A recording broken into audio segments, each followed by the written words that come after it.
Are you ready? Let's get ready to ramble. I think before we start, if people could leave a like. Yeah. And, and if you enjoy it, subscribe. Make a comment, whatever. So we're here to talk about... First Contact. First Contact. Yeah. Because Picard's coming out. Yeah. And I'm super excited for it. I'm stoked for it. I am so freaking excited. This movie kind of proves the whole, to quote Space, every odd-numbered Star Trek movie is shit. Yeah. The first Star Trek is shit. Then Wrath of Khan is awesome. Yeah. Star Trek 3 is... Yeah, it's crap. All I know is one of my favourite ones is the one where they go back to the 80s. That's like my favourite one. That's the one with Scotty with the mouse going, "Hello, computer." Oh, yes. All right, let's actually let's get into the movie. Come on, let's start from the beginning, right? Star Trek First Contact. Let's do this. Right. So, first sequence, Dream Within a Dream. I fucking hate Dream Within a Dream. I hate Dream Within a Dream. Because Dream Within a Dream makes me think like, all right, is the rest of the movie also a dream? Yeah.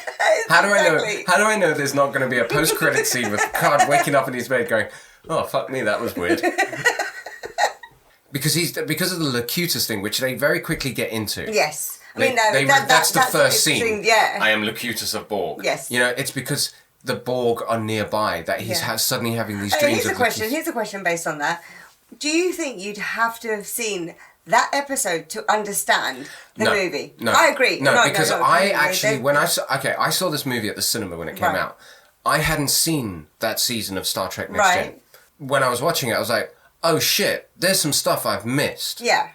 But the story unfolds in such a way that I guess it was intentional because they wanted to attract a larger audience. They didn't want just Star Trek fans along for the ride, which is why they have the Lily character. Lily functions to because they need to catch up the wider audience, and that's what she's there our for. Entry to the movie. She's the audience surrogate. Something occurred to me today while I was getting ready for this episode. Go on.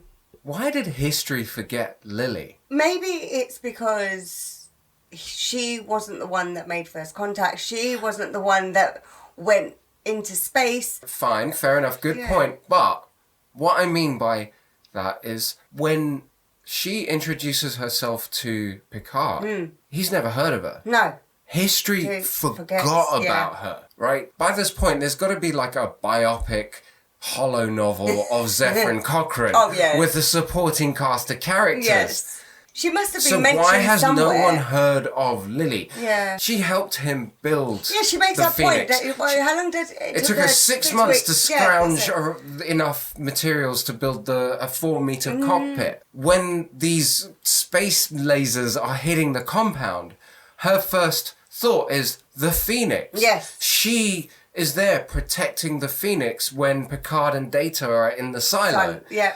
She's very closely tied. If anything, she probably built... He's Dr. Zephyrin Cochrane, right? He came up with probably the idea, the formula for warp drive. It's implied very heavily that she's the person who kind of brought that to life. Yes. Yeah. These scientists, they come up with the ideas, but the engineers are the ones who figure it. They're the ones who figure out how to make it real. Well, it's like a movie. Yeah, exactly. The writer and the director. It's that same kind of dynamic. Yeah, exactly. But she's the one who brought it to life. Yes. So why did history forget her? It's so unfair.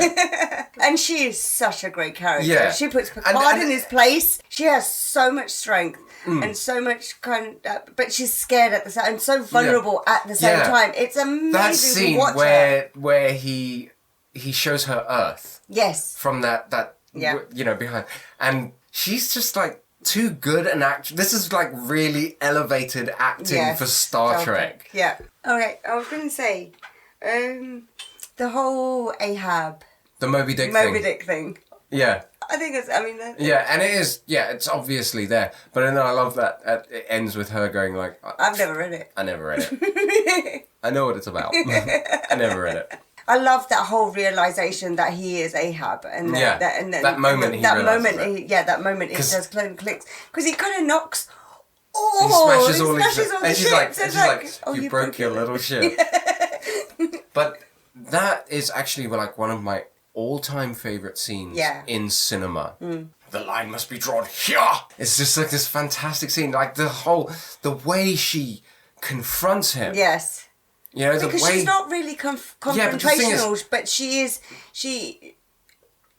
honest about what she sees. But the thing is as well, this comes from a place where, like, the whole Locutus thing, he was assimilated. Yeah. But he kind of still had his own consciousness. So there was a part of his mind that was aware of what was going on. And he led one of the most deadly assaults against the Federation as Locutus with the Borg.